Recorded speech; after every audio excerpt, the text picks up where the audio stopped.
नमस्ते दोस्तों, आपका स्वागत है हमारे YouTube चैनल साइं ब्लॉग 304 पे।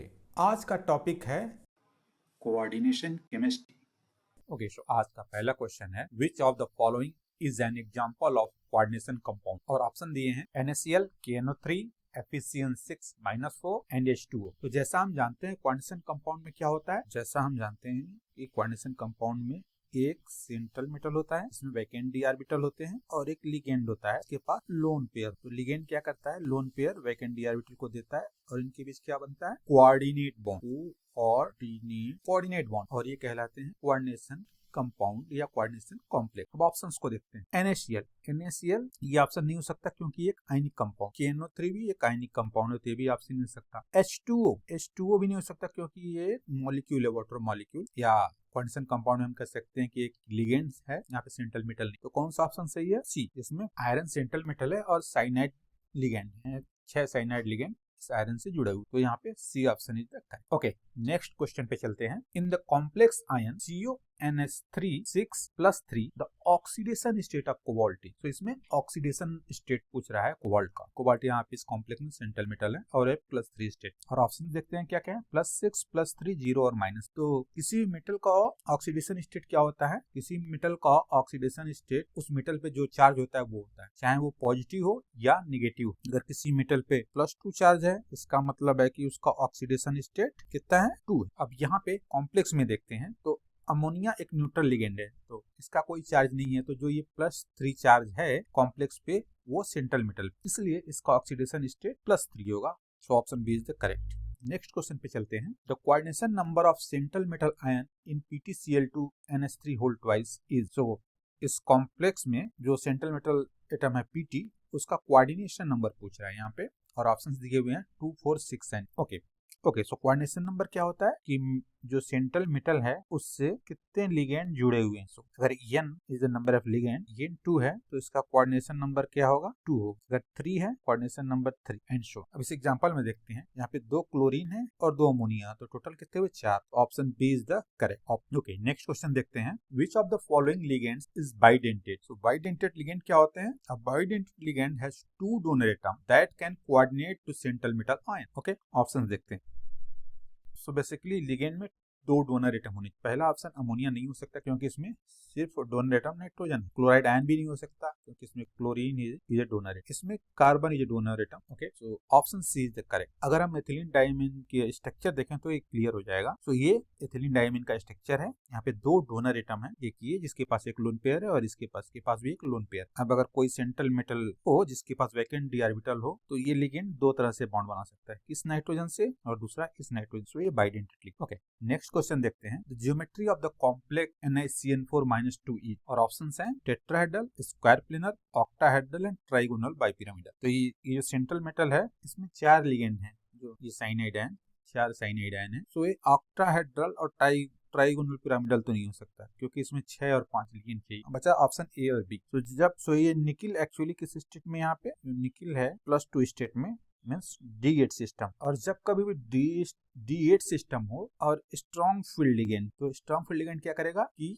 जो 8 इलेक्ट्रॉन है सबको पेयर कर देगा कुछ इस तरह। सो ये D ऑर्बिटल है, तो बेसिकली ये D8 सिस्टम है with presence of strong field, सारे इलेक्ट्रॉन पेयर हो गए, तो एक वैकेंट D ऑर्बिटल बच जाता है जो कि यूज होता है किसमें, sp2 हाइब्रिडेशन में और स्क्वायर प्लेनर कॉम्प्लेक्स। ओके, इसके 2 काउंटर एग्जांपल मींस 2 एक्सेप्शन है, एक Pt+2 एंड एक पैलेडियम +2। ये दोनों भी D8 सिस्टम। ओके, बट ये क्लोराइड आयन जो कि वीक लिगेंड है, इसके साथ भी स्क्वायर प्लेनर कॉम्प्लेक्स बनाते हैं स्क्वायर, जबकि इनको बनाना चाहिए था टेट्राहेड्रल क्योंकि chloride is a weak field not strong field. Chloride is a weak field ligand, तो इसको याद रखिए, ये एग्जाम में काफी पूछा है। PtCl4 एंड PtCl4 दोनों पे -2 चार्ज हो कॉम्प्लेक्स पे और क्लोराइड लिगेंड हो तो ये स्क्वायर प्लेनर बनाए। ओके, नेक्स्ट क्वेश्चन देखते हैं। नेक्स्ट क्वेश्चन है which of the following metal ions form an octahedral complex with 6 chloride ions as ligand. और ऑप्शन दिए हुए हैं Cu+2, Fe+3, Cr+3 और Mn+2। तो इसमें आपको क्या लगता है कौन सा ऑप्शन सही है? Option C is the correct. ये बनाता है CrCl6-3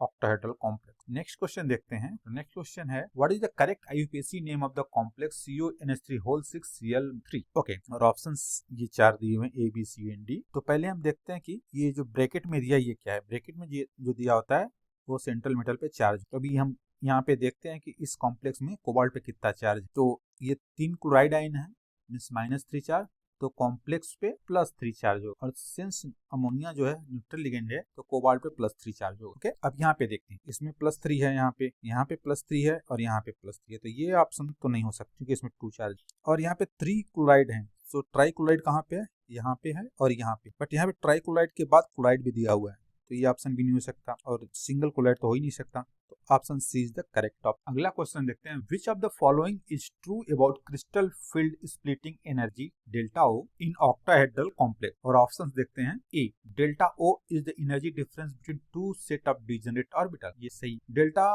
O is always greater than tetrahedral complex, ये रॉन्ग, क्योंकि एक रिलेशनशिप होता है delta tetrahedral equal to 4/9 delta octahedral. Delta octahedral हमेशा टेट्राहेड्रल से ज्यादा होता है in terms of crystal field splitting energy. C option है delta octahedral is 0 in square planar comp. Wrong statement. Delta 0 only affects the electron configuration of transition. Only affects the electronic configuration of transition. It is also wrong. तो इसका option कौन सा सही है? Option A. Okay, next question पे चलते हैं। Which of the following complexes exhibit square planar geometry? और ऑप्शंस देखते हैं। जैसा मैंने पहले बताया था ये प्लेटिनम वीक फील्ड लिगेंड के साथ स्क्वायर प्लेनर कॉम्प्लेक्स, तो option C is the correct. अगले क्वेश्चन पे चलते हैं। Which of the following is correct hybridisation of the metal ion FeCO6-। Okay, तो यहाँ पे कितने लिगेंड हैं? 6 लिगेंड। और हाइब्रिडेशन क्या होना चाहिए? जो कि इसके इक्विवेलेंट। तो अगर हम काउंट करें यहाँ पे नंबर ऑफ ऑर्बिटल कितने हैं? 3 p हैं और 1 s है, 4, बाकी सब 6 नहीं। तो option D is the trick है निकालने की, आप नंबर ऑफ ऑर्बिटल काउंट करें और अगर नंबर ऑफ लिगेंड से मैच करते हैं तो वो करेक्ट ऑप्शन। ओके, अब अगले क्वेश्चन पे चलते हैं। The next question is which of the following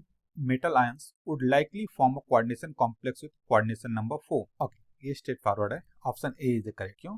ये बनाता है TiCl coordination number 4। okay, next question देखते हैं। which of the following complexes exhibits optical isomerism. Optical isomerism exhibit करने के लिए क्या होना चाहिए कि हमारे पास दो आइसोमर्स ऐसे हों non superimposable mirror image हो, जो non superimposable mirror image. आइए ऑप्शन देखते हो। Option A is actually correct. तो एक्सप्लेनेशन है जो ये कॉम्प्लेक्स है exhibit optical isomerism because the ethylene diamine ligand is bidentate ligand. Okay, जैसा मैंने पहले बताया, and forming a non superimposable mirror image. Okay, अगला क्वेश्चन देखते हैं। Which of the following is true for the complex CuH2 6+2। और options दिए हुए हैं। It is paramagnetic, it is diamagnetic, it is tetrahedral geometry and it exhibit high spin behaviour. तो यहाँ पे Cu किस स्टेट में है? Cu+2 स्टेट में। ओके, मींस ये D9 सिस्टम। और D9 सिस्टम को अगर हम देखें तो ये D9 सिस्टम है और इसमें आप देख पा रहे हो जो ये इलेक्ट्रॉन है वो अनपेयर्ड। सो ये पैरामैग्नेटिक। तो कौन सा ऑप्शन सही है? Option A is the correct.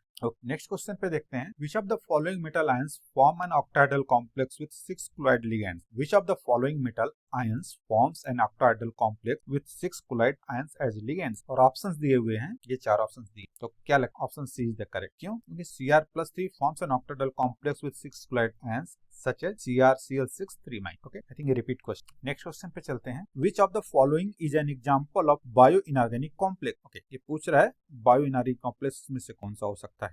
Options हैं, these are the options. Correct option है ऑप्शन सी, हीम। और एक्सप्लेनेशन इसका है haem is naturally occurring coordination complex where Fe+2 is coordinated with the porphyrin ligand. तो ये दो चीजें, पहला तो ये बायोइनऑर्गेनिक कॉम्प्लेक्स है क्योंकि ये ह्यूमन बॉडी में पाया जाता है। और दूसरा क्वेश्चन यहाँ पे ये बन सकता है कि ये किस स्टेट में होता है? आयरन किस स्टेट में होता है? तो आयरन यहाँ +2 स्टेट। ओके, और ये उसका स्ट्रक्चर आप देख सकते हैं जिसमें आयरन +2 स्टेट। ओके, अगले क्वेश्चन पे चलते हैं। Which of the following complexes is expected to be inert? चलिए ऑप्शन देखते हैं। तो ये सारे ऑप्शंस हैं। तो पहला ऑप्शन देखते हैं। यहाँ पे जो CO है क्या है? +3 स्टेट। ओके, +3 स्टेट का मतलब ये D6 सिस्टम। ओके, और यहाँ पे अमोनिया जो है वो स्ट्रॉन्ग फील्ड लिगेंड, तो ये क्या करेगा कि सारे इलेक्ट्रॉन को पेयर कर देगा। सो ये एक इनर्ट कॉम्प्लेक्स बने। तो इसका ऑप्शन कौन सा सही है? Option A, high oxidation state +3 and strong field ligand NH3 makes the complex kinetically inert. Okay, next question पे चलते हैं। The next question is which of the following ligands does not participate in back bonding? और option है ये, और correct option है NH3। जैसा हम जानते हैं कि कोऑर्डिनेशन कंपाउंड में एक मेटल होता है और एक लिगेंड होता है और इसके बीच कोऑर्डिनेट बॉन्ड होता है। ओके, और ये कोऑर्डिनेट बॉन्ड क्यों होता है कि लोन पेयर जो लिगेंड के पास होता है वो मेटल के वैकेंट डी ऑर्बिटल में अकोमोडेट। बट कुछ लिगेंड ऐसे होते हैं जिसमें pi anti bonding orbital lower energy में होता किसमें होता है? Lower energy. तो अगर मेटल के पास कुछ फ्री इलेक्ट्रॉन है तो मेटल भी इस एंटी बॉन्डिंग ऑर्बिटल को अपने इलेक्ट्रॉन बैक डोनेट करता है। इसको बोलते हैं बैक बॉन्डिंग। और कौन कौन से लिगेंड बैक बॉन्डिंग शो करते हैं? जनरली मल्टीपल बॉन्ड वाले bond like CO, CN-, NO। तो ये तीनों याद रखिएगा, ये बैक बॉन्डिंग शो करते हैं। अब यहाँ पे एक और इम्पोर्टेंट क्वेश्चन आता है कि जैसे ये मेटल है और ये CO लिगेंड है। ओके, तो जो कार्बन का लोन पेयर है इससे तो कोऑर्डिनेट बॉन्ड बन गया। अभी क्या करता है कि मेटल भी दे सकता है अपना फ्री इलेक्ट्रॉन क्योंकि इसके पास पाई एंटी बॉन्डिंग ऑर्बिटल है वो लोअर एनर्जी। सो इस बैक बॉन्डिंग की वजह से क्या होता है कि ये CO बॉन्ड लेंथ है तो बॉन्ड एनर्जी क्या होगी? डिक्रीज करेगी। बॉन्ड लेंथ इंक्रीज करेगी। बॉन्ड एनर्जी डिक्रीज क्यों करेगी? क्योंकि जो ये फ्री इलेक्ट्रॉन देता है मेटल वो एंटी बॉन्डिंग में देता है। सो बॉन्ड ऑर्डर डिक्रीज करेगा, बॉन्ड लेंथ इंक्रीज करेगा और बॉन्ड एनर्जी डिक्रीज। ओके, अगला क्वेश्चन देखते हैं। The next question is which of the following theories explains the colour of coordination compound. ये तो बहुत ही स्ट्रेट फॉरवर्ड क्वेश्चन है। ये इसका ऑप्शन है crystal field theory. Option B is the correct. क्यों करता है? किसके कारण? क्योंकि CFT में DD ट्रांजिशन की वजह से क्रिस्टल फील्ड थियरी में कॉम्प्लेक्स कलर्स शो करता है। ओके, नेक्स्ट क्वेश्चन देखते हैं। The magnetic moment of Mn(H2)6 + 2 is approximately, और ऑप्शंस दिए हैं। सो मैग्नेटिक मोमेंट कैसे हम निकालते हैं? फॉर्मूला क्या होता है? मैग्नेटिक मोमेंट को हम डिनोट करते हैं mu. So mu n equal to square root of n into n plus 2। Okay, where n is number of unpaired electrons. Okay, यहाँ पे Mn+2 स्टेट। सो यहाँ पे Mn जो है वो +2 स्टेट में मीन्स D5 सिस्टम। और सिंस जो ये वाटर लिगेंड है वीक फील्ड है तो ये पेयर नहीं करेगा तो नंबर ऑफ अनपेयर्ड इलेक्ट्रॉन कितने होंगे? 5। और जब हम n की वैल्यू 5 रखेंगे यहाँ पे तो इसकी वैल्यू कितनी आएगी? 5 × 5 + 2 which is approximately equal to 5.92 BM Bohr magnetron. Okay, तो यहाँ पे एक और क्वेश्चन बनता है कि डायपोल मोमेंट की यूनिट क्या होती है? तो बोहर मैग्नेट्रॉन। सो यहाँ पे कौन सा ऑप्शन सही है? ए। ओके, नेक्स्ट क्वेश्चन पे चलते हैं। Which of the following compounds is known as Werner's primary and secondary valence theory example. तो बेसिकली कोऑर्डिनेशन स्पेयर के बाहर कुछ आयन होने चाहिए तभी वो सेकेंडरी वैलेंसी शो करता है। प्राइमरी वैलेंसी तो उसका कोऑर्डिनेशन नंबर होता है और सेकेंडरी वैलेंसी इसको हम डिसॉल्व करते हैं तो कितने आयन में ब्रेक होते हैं। By definition option A is the correct. Next question देखते हैं। Which one of the following complexes will have maximum delta O value? Option देख। सो ये जो चारों ऑप्शन है A B C D E, इसमें क्या है? Central metal +3 state. Okay, chromium +3 means D3। और इसमें लिगेंड का स्ट्रेंथ देखें तो साइनाइड का पावर, साइनाइड लिगेंड का पावर ज्यादा होता है। मींस साइनाइड लिगेंड इन सब ऑप्शंस में से सबसे स्ट्रॉन्ग। तो option C is the correct. Option C is the this is the explanation. CN- is strong field ligand and cause the largest splitting in D orbital. तो basically क्या होता है कि जब मेटल पे सेम पावर हो, I mean +3 सारे में, क्रोमियम +3 स्टेट में है, तो देखते हैं कि कौन से लिगेंड स्ट्रॉन्ग फील्ड है, सबसे ज्यादा स्ट्रॉन्ग है वो ज्यादा splitting. Next question. Which of the following factors affects the stability of coordination complex? Options है nature of ligand, strong field ligand होगा तो स्प्लिटिंग ज्यादा होगी, तो ये सही है। Oxidation state of the central metal ion, obviously ये भी सही है। चिलेट इफेक्ट, ये भी स्टेबिलिटी देता है complex. D option is the correct. All of the D option is the correct. Stability is influenced by ligand strength, metal oxidation state and chelation which enhances the stability of reducing entropy। तो basically आप ये याद रखिए ये तीनों stability को affect करते हैं। अगला क्वेश्चन है what is geometry of CuNH3 बताइए इसमें से कौन सा ऑप्शन सही? ऑक्टाहेड्रल नहीं हो सकता। क्यों? क्योंकि 4 लिगेंड। ट्राइगोनल प्लेनर भी नहीं हो सकता। ओके, अब स्क्वायर प्लेनर टेट्राहेड्रल बताना। Correct option is for explanation. Cu+2 is a complex undergo Jahn Teller distortion resulting square planar. ये जो Cu+2 है D9 सिस्टम, ये काफी क्वेश्चंस पूछते हैं, इसको याद रखें। कौन जॉन टेलर देता है, इसकी ज्योमेट्री क्या होती है, ये पैरामेग्नेटिक है, अनपेयर्ड है, इससे एक क्वेश्चन तो आता ही है। अगला क्वेश्चन देखते हैं। Which of the following complexes shows linkage isomer? तो ऑप्शंस इज करेक्ट और एक्सप्लेनेशन है ANO2 can bind to CO through nitrogen और ऑक्सीजन व्हेन इट, जब ये बाइंड करता है नाइट्रोजन से तो कहलाता है नाइट्रो, और ऑक्सीजन से बाइंड करता है तो कहलाता है nitrito, and causing linking isomer. कौन सा ऑप्शन सही है? ए। अगला क्वेश्चन है the hybridisation of the central metal ion in this complex is, और ऑप्शन दिए आप बताइए क्या? जी बिल्कुल सही, ऑप्शन ए इज करेक्ट। अगला क्वेश्चन है which type of isomerism is exhibited by this complex, और ऑप्शंस क्या है? लिंकेज आइसोमेरिज्म, नहीं, क्योंकि इसमें एम्बिडियंट लिगेंड नहीं। एम्बिडियंट मतलब कि जो दोनों तरह से जुड़े। सेंट्रल आयोनाइजेशन यस, क्योंकि ये कोलोइडन बाहर। ज्योमेट्रिकल नहीं, ज्योमेट्रिकल नहीं हो सकता। ऑप्टिकल भी नहीं हो। तो कौन सा ऑप्शन सही है? ऑप्शन बी आयोनाइजेशन है। तो दोस्तों आज के लिए बस इतना ही। अगले वीडियो में मिलेंगे एक और इंटरेस्टिंग चैप्टर वाइज एमसीक्यूज के साथ। Thank you for watching. Take care, see you soon.